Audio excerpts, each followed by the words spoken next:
All right, guys, happy Thursday morning. So, what happened yesterday? What was huge? We'll answer that in a moment. Let's revisit some stuff.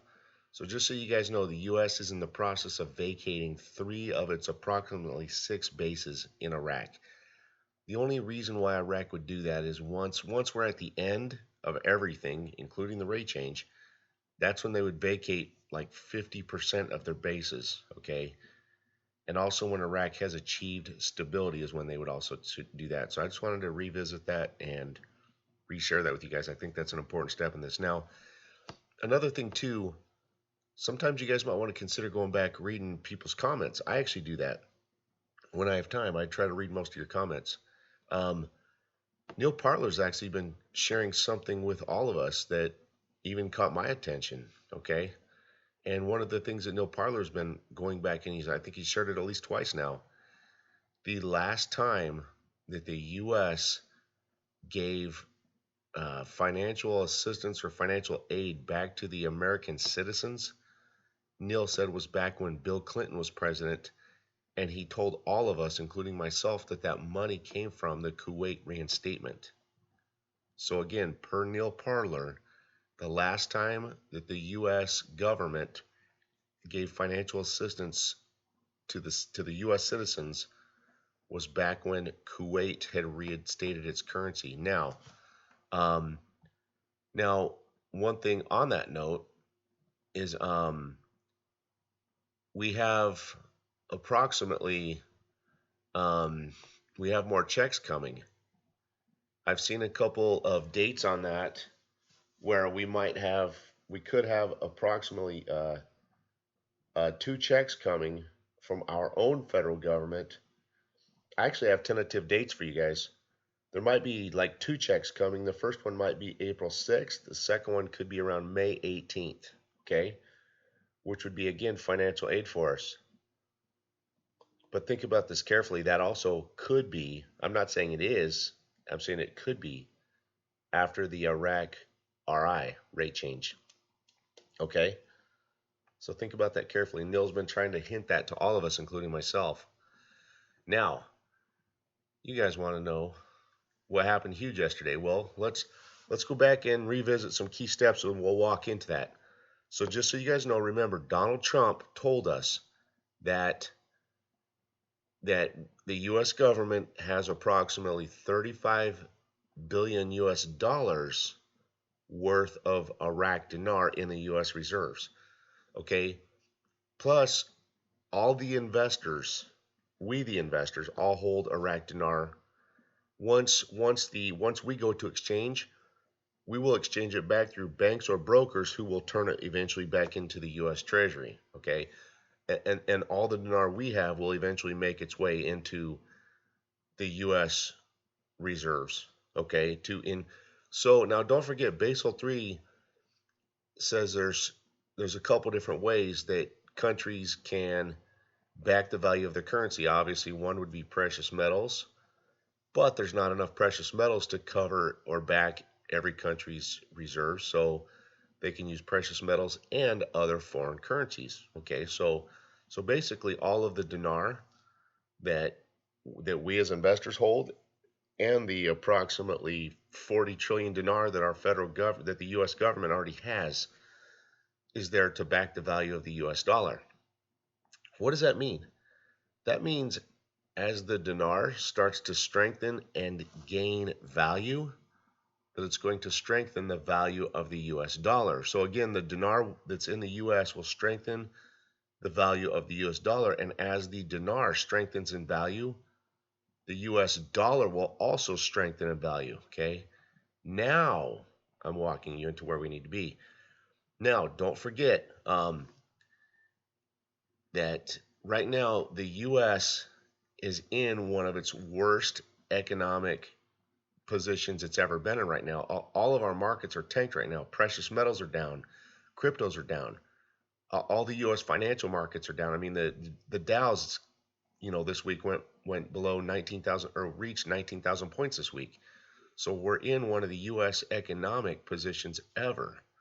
So you would think how collapsed the U.S. economy is right now. You would think that the value of the U.S. dollar would also be down. Haha. There it is, guys.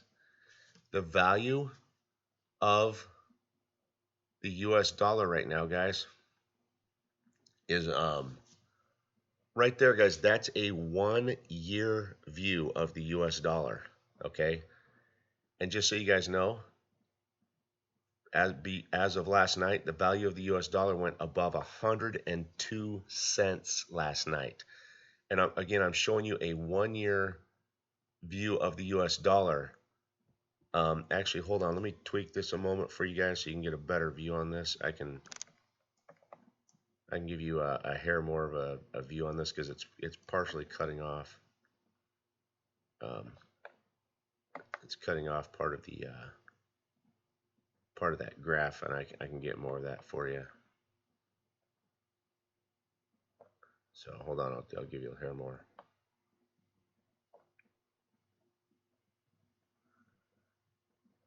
Okay, so guys, there you go. Got you more of that graph. There you go. That's perfect. All right, so if you guys look at that graph, that's a 1 year view. Let's change this now to, let's give you, so as you guys see over a period of 1 year, you can see where it's kind of been at its lowest point. And let's go to its last highest point, which would have been right there.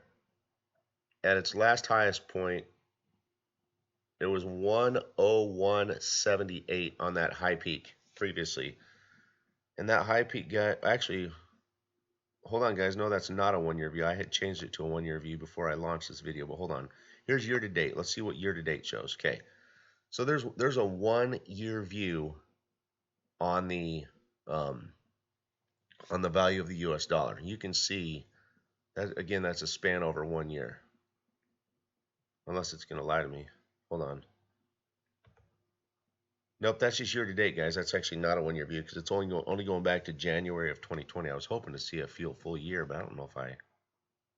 Okay, here's 1 year. Sorry about that, guys.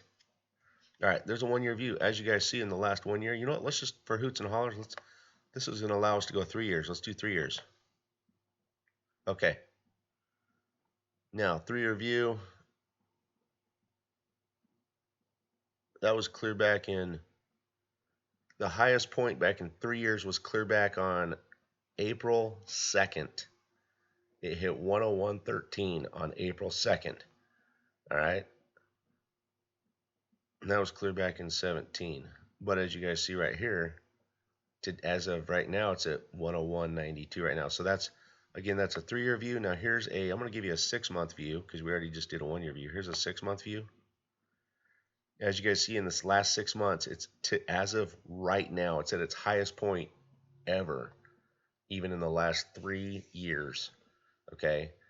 Now, if we go to, let's just, so basically here's a 5, or actually we'll do a 1 month view for you. Okay. As you see, the value of the US dollar on the dollar index is at its highest point it's ever been. It actually hit 102 last night.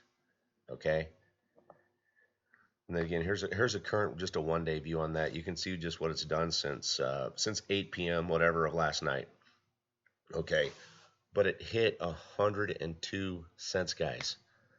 And look at what I just told you. As the dinar strengthens in value, okay, it's going to also strengthen the value of the U.S. dollar because of how much dinar our federal government has within its reserves. This is huge, guys, okay? Because you have to look at the bigger picture. Look at how tanked right now the U.S. economy is. All the precious metals are down. The cryptocurrencies are down. The U.S. financial markets are down at their worst point ever right now. Like I said, the Dow's cleared down to 19,000 points, okay? Even jobs are going to start dwindling in this, okay? This is going to start impacting U.S. jobs. But what I'm trying to show you is, so based on right now with how everything is is upside down right now with the U.S. economy, everything, and jobs are going to start, people are going to start losing their jobs and all that. Okay, the dollar index should not be as high as it is, but look how high it is, guys. If this doesn't tell you anything, okay, this should tell you a lot and confirm a lot for you about where we're at right now. So anyway, guys, I just wanted to show that to you, that the dollar index, you're going to want to, if you just Google dollar index market watch, this is by Market Watch. They Market Watch has does a nice job of showing the value of the U.S. dollar. So there it is right there, dollar, or correction, just Market Watch. So there you guys go. But anyway, guys, on to the next video. Have a great day and God bless.